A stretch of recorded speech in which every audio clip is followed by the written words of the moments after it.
All right, let's discuss how to create an S corporation.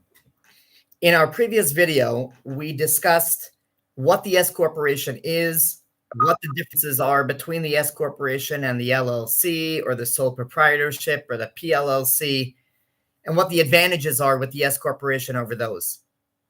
Now let's back up and discuss how does one create the S corporation. So typically speaking, a private practice will start out with an LLC or a PLLC or something like that.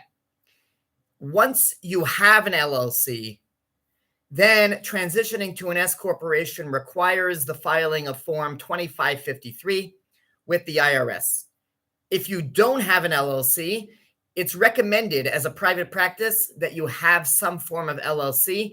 That's a layer of protection. It's an umbrella protection so that if anybody were to come after you, the most they could go after in terms of assets would be your LLC, but you personally would be protected.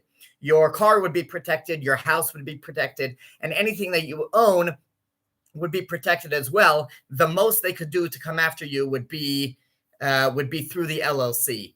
And because we're in a very litigious culture, it's recommended for a mental health practice, no matter how big you are, to probably have an LLC. I think it would be recommended. Really, that's more of a legal type of situation that we don't want to get into right now. But I think that the recommendation would be to have some form of LLC. But once you have that LLC, we're going to want to transition that LLC to an S corporation. Again, assuming that you meet certain requirements and that's what you want to do in terms of saving taxes. But Form 2553 will help you do that. This 2553 must be filed, technically speaking, within 75 days from the first day of the calendar year. So if you file your taxes on a calendar year, which most people do, that's meaning that the calendar year starts on January 1st, and you file your taxes by April 15th, your personal taxes. So you have the first 75 days to create that S corporation, to have that work for the entirety of that tax year. But if you don't get it done within that 75-day period, meaning by March 15th, if you don't file for the S corporation by March 15th, there is a way that you can still file for S corporation status even beyond the 75 days. So if you miss that 75-day window, you can still file for S corporation status by using an explanatory paragraph on Form 2553. And really, with that explanatory paragraph, you can file for S corporation status throughout the course of the year. So it's really not that important that you get it done within 75 days.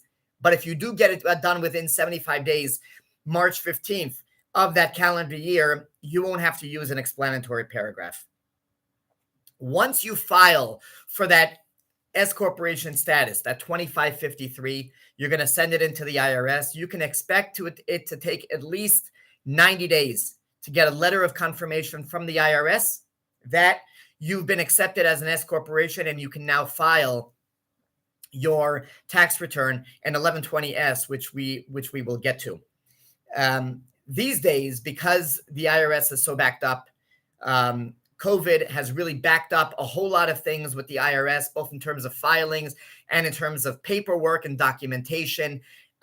You can often expect for this 2553 confirmation to come through usually 120, maybe even 150 days after the time that you originally filed it. So whereas it used to be 3 months, now it's closer to 5 or 6 months. So for that reason alone, it's worthwhile to get this filing in well before the end of the year. If you do get it done by the end of the year, then you can expect it to bleed, the confirmation to bleed into the following year when you actually have to file your taxes. And then it gets kind of messy. So the recommendation would be the earlier in the year, the better to file this Form 2553. Once you receive the letter of confirmation from the IRS, you're all set. You're now to be treated as an S corporation with all the savings that are entailed with the S corporation, as well as the requirements that are entailed.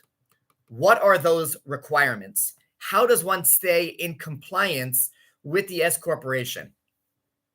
So in order to understand this, we have to take a step back and understand how the S corporation actually works. How do you save money using an S corporation? What we discussed in the last video was the S corporation is different from the LLC or the sole proprietorship, because when it comes to the LLC, you pay two types of taxes: income taxes as well as self-employment taxes. Self-employment taxes, as we discussed, are Social Security and Medicare taxes for both you and your business. But the S corporation does not pay self-employment tax. So there is a large savings to be had with the S corporation. But the IRS doesn't say that they allow it totally. What the IRS says is the IRS requires that the owner of the S corporation take what they deem a reasonable compensation. That's a technical term. The IRS says every business owner of the S corporation must take a reasonable compensation. From that compensation, Social Security and Medicare taxes are paid. So now, as an example, and let's use the same $100,000 example that we did in the previous video. So you earn $100,000 per year. If you take a reasonable salary, which we usually deem to be about 30 or 35% of your net income. So if your net income is $100,000, so then your reasonable salary would be $30,000. From that $30,000, you're going to pay Social Security and Medicare taxes on that $30,000. But you're not going to pay Social Security and Medicare tax on the difference between $100,000 that you made and the $30,000. So again, the $30,000 that you took as a salary, as a reasonable compensation, so that's going to be subject to Social Security and Medicare tax, just like any compensation that you would get from an employer, because you are going to be an employee of the company. So if John Smith owns this LLC that is now converted to an S corporation, so John Smith LLC will now have an employee who is earning a reasonable compensation of about $30,000, and that employee is John Smith. From that $30,000, John is going to pay Social Security and Medicare tax, and John Smith LLC will pay for John Smith's portion of Social Security and Medicare tax as well. But the $70,000, that means the $100,000 that you were earning minus the $30,000 that you're taking in reasonable compensation, that $70,000 is self-employment tax free. So now, if your self-employment tax was 15%, you can see what your earnings are. What your savings are with this S corporation are $70,000 times 15%. So $70,000 times 15% is over $10,000. So for somebody earning about $100,000, they can expect to save approximately $10,000 in self-employment taxes. That's a big chunk. But as we mentioned, you must take a reasonable compensation. There's no way really around that. You've got to take a reasonable compensation. So one of the requirements of the IRS in order for you to continue with this S corporation is to take a reasonable compensation, a salary. You actually have to be a W-2 salaried individual from this business. If you don't, the IRS can potentially penalize you for not doing so. Technically speaking, they can even revoke the S corporation status. That's unusual, not usually that's something that they would do, but they would penalize you, and they could even impute interest on your penalties as well as on the taxes that they deem that you owe. So you do want to take reasonable compensation. That's one of the things that you need to do in order to stay in compliance. Your reasonable salary is going to fluctuate depending on your earnings, remember. So if you're making $100,000, we usually say about $30,000 or $35,000 should be taken in salary. But if the next year you're making $150,000, you're going to have to scale that a little bit, and you're going to have to up your reasonable compensation. And of course, if your income goes down, let's say it goes down to $80,000, you can probably get away with $25,000 or something like that in terms of reasonable compensation. Now, number two, The reasonable salary requirement that we just mentioned, that brings on a need to run payroll. So you've got to now be on payroll. So whereas before as an LLC, you were kind of distributing cash as you wished, the money came in, you could then take the money out from your LLC without really any consequence. You weren't running a salary, so you were just kind of taking what we call a draw or a distribution. And that made the LLC very easy to manage, easy to use. The S corporation is a little bit more stringent, it's a little bit more strict, and you do have to take that salary. And in order to take a salary, you now have to be on payroll. So you have to run payroll. And you can run payroll in a whole number of ways. If you use QuickBooks to track your earnings and your expenses, you can use QuickBooks also to run your payroll, and it's quite cheap, $20, $25 a month.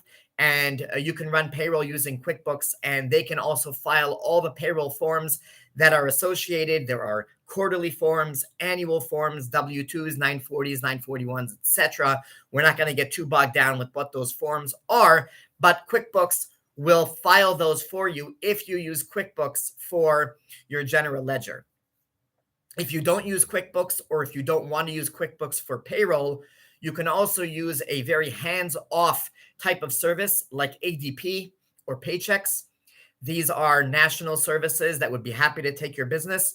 Typically speaking, for somebody who has their own practice, who is only running payroll for themselves, payroll with ADP or Paychex will run anywhere between $80 to $100 per month, something in that range. You can also use something in the middle between QuickBooks and ADP, something like a company called Gusto. Gusto is a self-run payroll, so you would be responsible to actually clicking and filing the forms, but they do all the back work for you. So really all you have to do is just click, yes, you want to file payroll, and they will run the payroll for you. Yes, you want to run the payroll forms quarterly and annually, and they're going to send you reminders throughout the course of the year that you need to do these things. So it's really nothing that you have to keep on your calendar or anything, but it is something that you are responsible for. You do have to click it, as opposed to ADB and Paychex that kind of do it on the back end, and they do it for you, so you don't have to worry about it at all. The cost of Gusto is usually about half of what it costs to run ADP or Paychex. So you might be looking at $40 or $50 a month to run something like Gusto. So that's number two, the requirement to have payroll. In addition, to stay in compliance with your S corporation, you have to file an S corporation tax return at the end of the year. This is called Form 1120S. The Form 1120S is independent and separate from your standard 1040 filing. All these years, up until now, you've been filing a 1040, and even owning a private practice as an LLC or sole proprietorship, you've been including that income in your 1040 on what we call a Schedule C, profit and loss for business, as part of your 1040. Now you're going to be filing a completely separate tax return called a Form 1120S. Again, it's different and independent from your standard 1040. While you do have to file this separate tax return, Form 1120S, for the S corporation, you do not pay taxes as an S corporation. Very important to note, when you're making your quarterly payments or your annual payments for taxes, you're not paying them as part of your S corporation, because your S corporation does not pay taxes. It just files a separate tax return, but it doesn't pay taxes. Rather, your income from the S corporation will flow through to your personal return, so you pay taxes personally for what the business generated. So again, going back to our example, if you made $100,000, so you're going to show on your Form 1120S, on your S corporation tax return at the end of the year, you're going to show that you made a profit of 70. You're going to show that you took a salary of $30,000. All of that income will then flow through using a form called K1. The K1 form will flow through to your personal return. You will then capture the $100,000 of earnings on your personal return, and you will pay the taxes using your personal return Form 1040 that you standard file that every year. So again, the major requirements when it comes to the S corporation, you got to have a reasonable compensation. You got to be on payroll in order to do that. And then at the end of the year, you're going to have to file Form 1120S. That's a filing that your accountant will take care of. Hopefully, we're that accountant. So hopefully you'll be using us for those filings. That's nothing that you should have to worry about. We're going to have to worry about that. We would file the 1120S for you. We would file the 1040 for you so that all of your filings are taken care of. And hopefully that answers what the S corporation is, what it does, and what the requirements are in order to keep your S corporation in good standing. Of course, if you have any questions, ask away. Otherwise, book an appointment with me, David Leichter. Did you like him? No, you liked her. Leichter Accounting Services. Go to leichtercpa.com. That's leichtercpa.com. LEIC as in cat, H as in Harry, T as in Tom, ERCPA, like certified public accountant.com. We will see you next time with the next video, and maybe we'll discuss some of the deductions that are pertinent to the S corporation as well as to your private practice. See you next time.